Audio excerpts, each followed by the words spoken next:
Hi, good evening. It's Friday night, the 27th of February, and I believe we are live on Facebook and on YouTube. In our we've got a few places we go live, and hopefully some of you are going to come and join us to hear what's been happening. I see we've got a few people joining us, so good. And if you want to make sure you don't miss any of the lives, all you need to do is put an exclamation mark notify with the word notify. So exclamation mark notify in the comments under this live, and you should get notified every time we go live. So what's been happening lately? What do you need to know about? So I'm joined by Alison as well, and she's going to hopefully keep me on track and help me say the right thing. So the very first important thing is that the Children's Wellbeing in Schools Bill, as most of you should know by now, has now moved from the House of Lords. It's going back to the MPs in the House of Commons, and then there'll be a bit of a ping pong between the two houses while they kind of thrash it out. And come to agreement. So we have an article here by Fiona Nicholson. This is a good place to go and have a look to get some updates. And you can see that they have said on the parliamentary pages that consideration of these amendments, of the Lord's amendments, may start on Monday, March the 9th. So that means all the amendments that were made in the House of Lords will now go to the MPs, and the MPs are going to start having a look at them and seeing and voting on them as well. Alison, what do you know about this stage of things? Well, not a lot really. I mean, they'll just go through the amendments, decide which ones they want to keep, which ones they're not going to keep. It's just a bit of chitter chatter, and it keeps going backwards and forwards until they knock it into a shape that people generally agree with. I don't think it's going to look much different to what it looks like right now. You know, but I mean, we do have this amendment from Baroness Barron, which will probably get knocked back.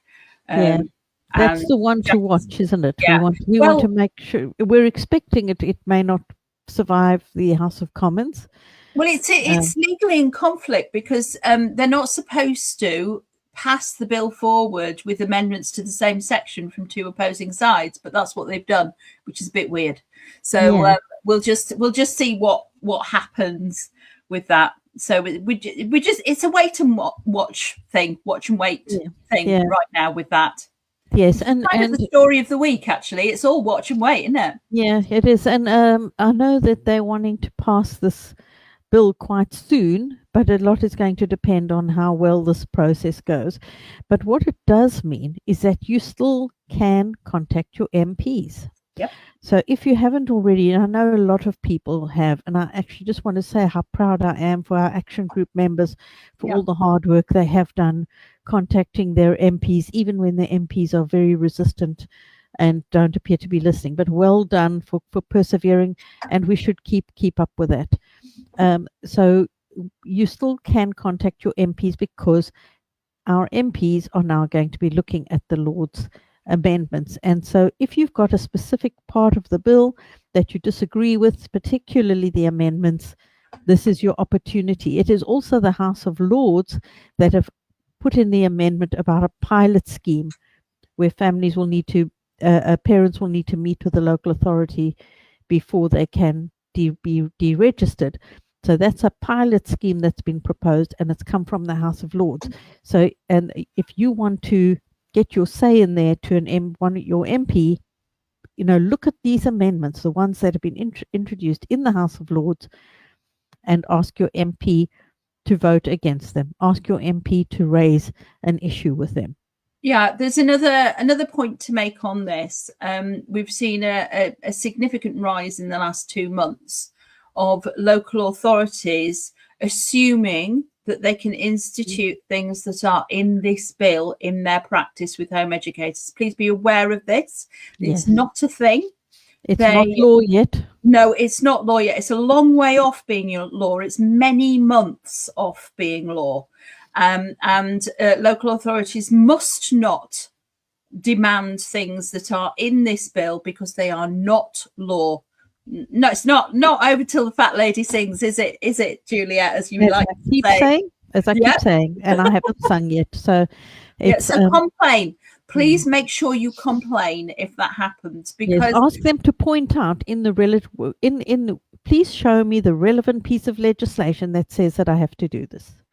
And if you do find that they are persisting with this, please contact one of the home education support organisations who can then take forward that to the Department for Education. I had a discussion with the Department for Education yesterday about this practice, and I know other people do too. So it's really good if we gather the evidence, which also shows that local authorities can't do as they're told.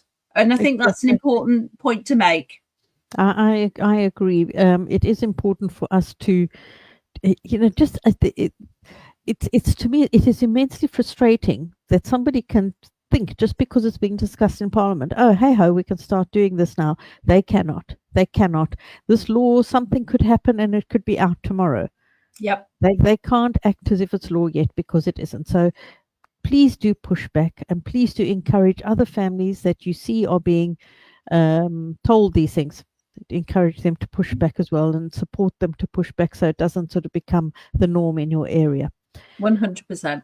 Okay, what's next? Okay, the other big item on the news is the white paper on the reforms to schools and SEND systems in England to ensure that every child can achieve and thrive. Now, I don't like to be cynical, but it is the only option we have these days is to be cynical, really, isn't it?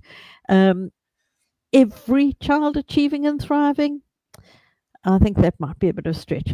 Now, I don't want to knock this document. I haven't read it myself yet because I've not had the time or the energy. I know Alison hasn't.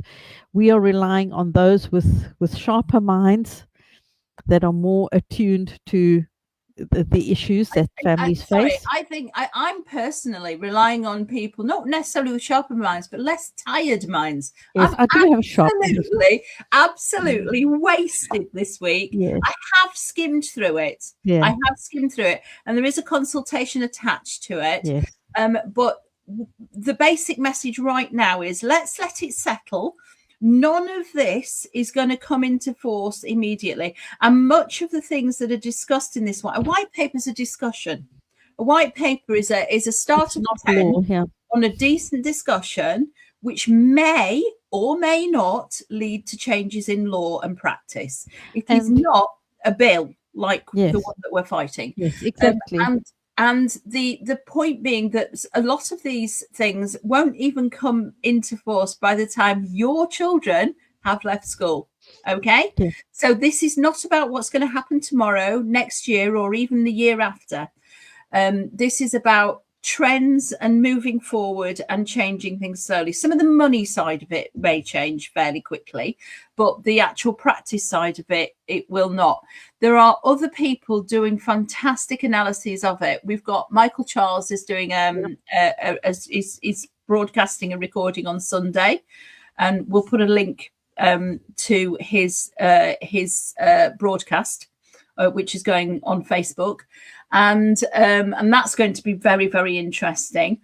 We also have analyses by various different people. Special Needs Jungle, for example, have done some the PDA. The PDA Society have a blog post that's brilliant about it. This is the blog post. Yeah, very nice little, quick, easy to understand summary. Showing that some of the things in it are really good ideas and some of them less so. So let's let it settle. Let's understand it properly before we go off half-cocked. And as time goes on, we will come along and we'll help with Juliet and I am sure we'll be able to find time to do a guide to answering the consultation on it, all of that kind of thing. There will be those things coming up. Don't use your opportunity right now. Wait till you understand it and we've had a little bit more information about it. And when I said sharper minds, what I meant is people whose minds are sharpened on these particular matters. They are people who, like Michael Charles, who deal with this kind of thing, with supporting families that have been let down by the system, and also have the legal understanding. So please share resources in the group as well. If you find someone that explains it really well, please share. Feel free to share those in the action group with others. Juliet, should we start a post that's just on the white paper and have it? I think we can have a thread for discussion of it. That would be good. I think that will be good. And because I have never personally been impacted by some of the practice, the SEND practice, and so on. So I'm not one of these families that's been on the wrong side of these processes. But there are many people in our action group who have, and who know exactly what the kinds of things are that we need to be looking out for. So I would really value the input of those people if they've had a chance to read this. So we will be talking more about it as time goes on, because it does have links to the Children's Wellbeing in Schools Bill as well in practice, in how it's going to be practiced. So we will be keeping an eye on this, and as Alison said, there's a consultation as well that we want people to make use of, and so to take your time over it. Also, let's see, where are we next? So there we also have after many months, the HE Byte have had an article which relates to a comment from Baroness Smith to Baroness Barron, where the wording, the way she phrases things, you have to kind of look at what is the meaning behind it. So this is quite a long article, but it shows how sometimes what politicians say, you can't just take it on face value, that actually they often have meaning behind what they're saying, and we do need to pay attention to the actual wording, and if they've said something, sometimes we might think it's a throwaway comment, but actually often it's more than just that, and we need to take note of so the reason this has come up now is because Baroness Smith, who's the minister in the House of Lords for the Department for Education, she's finally started writing all these blinking letters that she promised over months and months and months to write, and that's the reason that it's come to light just now. It's not that the HE Byte have delayed reporting on it; it's that these replies have just come forward. So we get to analyse the backwards and forwards of it. To them either immediately. Yeah. Exactly. So it's just about the nuance and the way that they will drop things into the conversation, just like ministers when they make speeches in public, even, or at dinners and things like that. They will drop things into their speech that look on the surface innocent, or possibly even mistakes, but actually they are part of the careful crafting of their speech, and they are there to change people's minds, to bring them over. So then, imagine all the things that have been said about Sarah Sharif over the past few months, where they keep saying, oh, the bill would save Sarah Sharif, and we know it wouldn't. It's that kind of thing where it's dropped in to change the attitude of people, to change the book cover, if you will, so that you judge the book by its new shiny cover.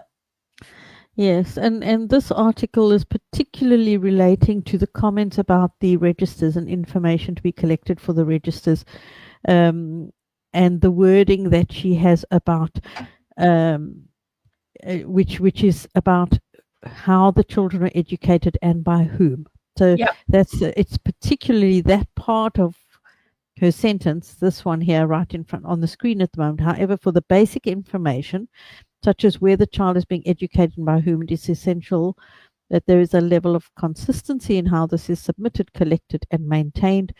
Parents of home-educated children in almost all other Western countries must, as a minimum, provide details for a register. Children in England and Wales deserve the same level of assurance. Now, you see how in bold it's such as where the child is being educated and by whom. That's not basic information. And that's not Actually. true. Juliet and I both are involved in an organisation called Homeschooling Europe, and we know what happens in Europe. And this is an out and out misdirection. So yes, there are children are on registers in other European countries. However, they're not asking for a granular level of detail about the child's education on a day-to-day basis, like this is suggesting they should. Yeah. So this is just where wording is important, and that's what this article is about. So go and have a read and see if you know. Hopefully, it also helps you to learn to be more cynical and more analytical of what's being said, particularly like if you think of Keir Starmer's speech in Hastings, where he sort of implied that home educators are using home education to sort of create little extremists and so on, and it's not unintentional. These things are dropped in for a reason. We had a delight. I forgot to mention this to Kat earlier. We had a delightful article earlier this week as well, from a Labour MP who was talking about stuff in Australia, and then reflecting it here and saying that children should be going to school in order that they can be integrated into society. And it is more of that kind of nonsense, they are Claire Emerson's they make a statement that shows that they haven't understood home education. It's like one of my kids was being interviewed for an article, and the interviewer said, so what's it like not to have friends?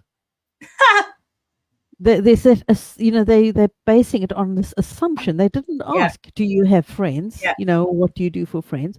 Like, what's it like not to have friends? Well, hello, that's a bit of a leap to make. So this is, the other side of it. So, okay, and then we have the other article, Kat, that we're talking about now. Oh no, okay. So this is another go ahead with that one. So this is another consultation that finishes on the 5th of March, establishing the Child Protection Authority in England. This is just one for you to go and have a look at and to respond to. If you feel that's, I think we do need to be aware of all of these things and how it might affect us in terms of safeguarding and so on, because so we have a problem in this country in that if you are being treated poorly by children's social care, for example, there's nowhere to go to complain. MPs will not take a complaint. Most people will be absolutely, not willing to take up your complaint because it's child protection, which is the holy grail of local authority intervention.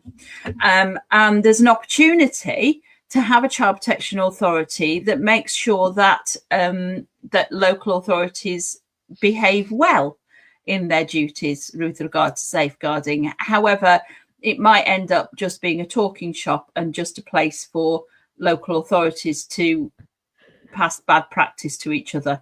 That's the problem. Yes, and with this consultation, the people they're asking for to participate are your practitioners and community organizations, but it also says families with lived experience of the child protection system and their network. So if you've had lived experience where you've got the short end of the straw with how you've been treated, I think that definitely you need to have a look at this and bring that into this consultation. So you could throw back the comments that we keep getting about us being outliers in Europe. So they go on about in Europe how there's more regulation of home education. Well, I can tell you that child protection in other European countries is a very, very different beast. And we actually get the shitty end of the stick in this country. It's a very adversarial, aggressive approach rather than a supportive one. They only compare themselves to the nasty ones in Europe. So, absolutely. And they feel like that's like what they need to be working towards. So please do go and have a look at it and consider just responding to this consultation, because it can be yet another way where you get to have your say. Okay, then next we have an this article, which I think we may have mentioned in our last live, but it is a good one because this is written in by an American journalist, I believe. But it is looking at what is going on here in the UK. It is looking at how the case of Sarah Sharif has been weaponized to try and bring legislation in that is not needed. So it's a really, really good article, very balanced, and it's, for me, when I read it, it's like finally somebody's actually getting out there what we've been trying to say. The problem that we find in this country, though, is that the press are not particularly interested in balanced journalism.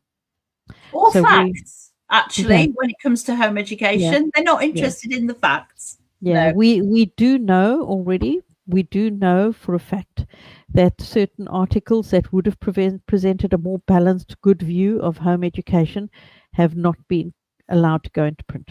We know this. And so this is the problem we're fighting, where we don't get a voice out there at all. We are not represented out there fairly in the press.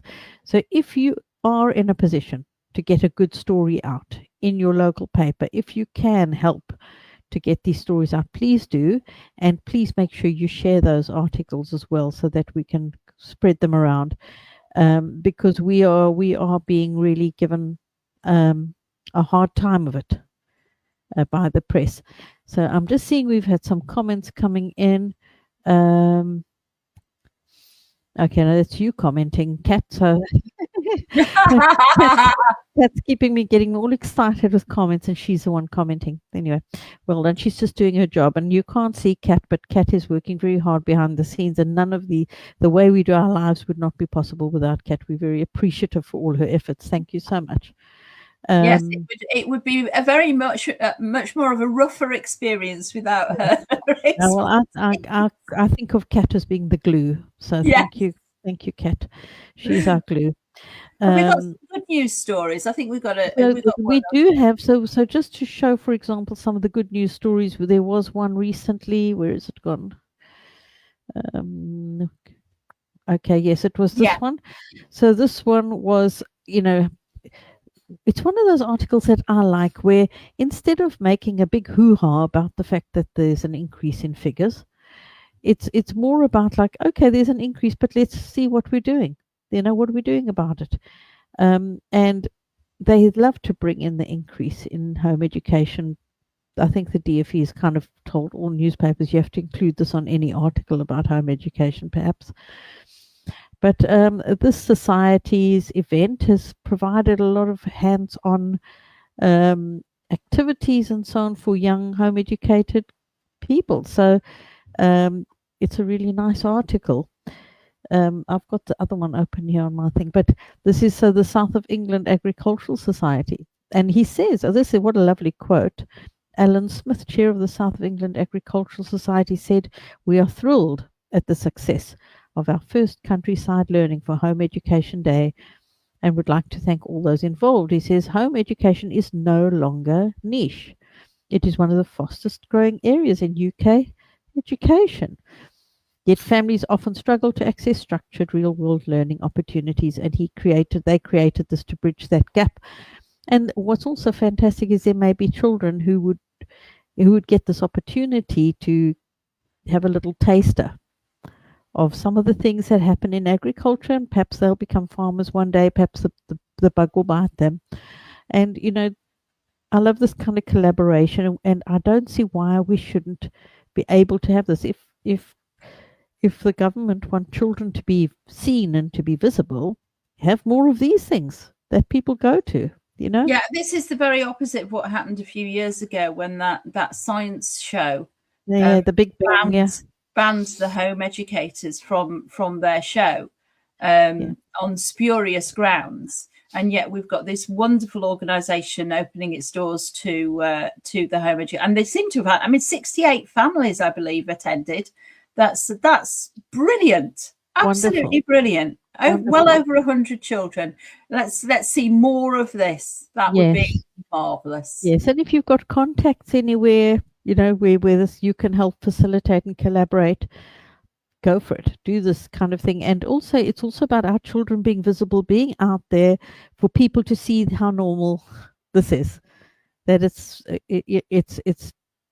there's nothing to see here. Our kids are great, they're doing fine, and they are engaging with society, engaging in the community. So I think there's a lot of potential to change the narrative and change people's hearts and minds from a negative view. I hate that we even have to have this conversation. I'm sorry. We shouldn't even have to have this conversation. It's very sad. Were there any other articles there? I think there was just yeah. So there's also a festival in Leamington where they've invited home educators to join the Feel Good Festival in Leamington Spa in my neck of the woods, Saturday 28th of March. Let's just see. Maybe some people will like to go along. Saturday 28th of March. They've invited. They've got especially with home educated children in mind. So please do go and have a look. See if you can find the website. If you want to pop along, because once again, this is an opportunity for you to get out there and let people see just how fantastic home education is, and to see, how children are doing well and thriving. That's what we want to see. So that's really nice that they've been so inclusive about with home educators for this particular festival. And then we want to do a quick rundown of petitions you might need to be aware of, if that's okay, Kat. Do we have? So we are constantly sharing about the different petitions. So I just want a reminder of petitions. Let me go down there. They paused the Children's Wellbeing in Schools Bill for consultation. So there's one which is so we've got paused Children's Wellbeing in Schools Bill, which is over 2,000 signatures, but we need to get more. So this one was this is a young person who's home educated, a child who has signed, or what would you call it? Put their name to this petition. He has written this petition because he's very upset that nobody has talked to him about how this will affect his life and those of his friends. Yes, and he's not saying stop it. He's saying let's pause it so that everyone can be properly consulted. Yeah. So please do share this one. If we can get this to 10,000, that would be great. If we can get it to 100,000, that would be even better. So please continue to share these petitions. They are very, very important. Can we look at the Children's Commissioner one next, Kat? This is also from a home ed parent, and this is a petition to abolish the office of the Children's Commissioner. You can see it needs lots of signatures, and basically this is because he believes that the role of the Children's Commissioner has become politicized, and the Children's Commissioner has far too much sway politically when it's meant to be an independent role. So yes, I'm sure that the Children's Commissioner can provide reports and that kind of thing, but the role needs to be more independent of government, so that we know that the Children's Commissioner isn't being influenced by politicians. Just to give you a little idea, the Children's Commissioner has a desk in the Department for Education. That's where she sits. Okay, so that's not really independent at all. So this is an important petition as well. Please try and sign that and share it as much as possible. There is another one that's I think we can look at, which is we've got a whole list. I'm having a look to see which one we've got. One's about we've got withdraw the Children's Wellbeing in Schools Bill immediately, which is 22,000 odd signatures at the moment, I think. And that one also, please, if we can push this one and get it up. Doesn't matter if you've signed a lot of petitions already, sign some more. If you're not sure if you've signed it, try and sign it. It will tell you if you've already signed. So the other one is to withdraw the Children's Wellbeing in Schools Bill immediately. So that's at 22,208 signatures. So please share this one as well and sign it. And that's only got till May, so we need to push this one some more. And they have already had a response from the government, which is sort of predictably not saying anything different than I think it said to us as well on our previous petition, Michelle's previous petition. There are loads. We do put these out. So if you want to receive all the information, you can subscribe to our Substack. I think that Kat has already shared a link to sign up to the Substack. Have you done that, Kat? And I think if you put exclamation mark Substack, is that it? Then you will get a link so that you can subscribe to the Substack. What the Substack is it is a digest of everything we've discussed tonight. It includes a link to the video, so you can watch the video, this video, and it will have all the more links, and we only discuss like the sort of headlines in this live. It covers a lot more stuff, so you can go and have a look and see there's a lot of other petitions there. Another notable petition is the one by Reclaim Rights for Children, which has had this petition going for some time. It's a change.org petition that you can also sign as well. And that one is to do with the digital ID for children. I'm just looking to see. So that one will also be available on the Substack. We will put the link in comments, I think, as well. There's so many people are very unhappy at the moment. I've never known so many petitions out there that I want to sign all at one time. So this is the Stop Dangerous Children's Bill, No to Digital Identifying Data Sharing. This one could also do with lots more signatures. Yeah. So this one I don't think does it have a deadline, Kat? Do you know if it has like so this one just runs on all the time. So do sign this one as well and share it. The important thing is to share it on all your networks and get as many family members and so on to sign it as well. We've got loads more, but all, yeah. Some you might agree with, some you might not. But the ones that basically regards the children's wellbeing and schools bill are the ones that we've shared here. Okay. So is that it, Kat? I think that's everything for tonight. Anything you want to add, Alison? Any last thoughts? No, just don't panic about anything. Just keep calm. And a lot of the things that have been announced this week are things that we don't need to respond to right now. We need to just wait and see how it. Just keep an eye on things. Watch the live next week. See what we come up with as well. Read whatever you can. Exactly. This is a preparation phase, I would say. It's a watch, wait, preparation phase. Yes, and if you can catch Michael Charles's thing on Sunday morning, which will be looking at the white paper on SEND reforms and so on, I think that will be very informative. He's got a really good panel of people on that. So, he's doing great work. I'm really so impressed with what he's been up to. So do go and have a look at that.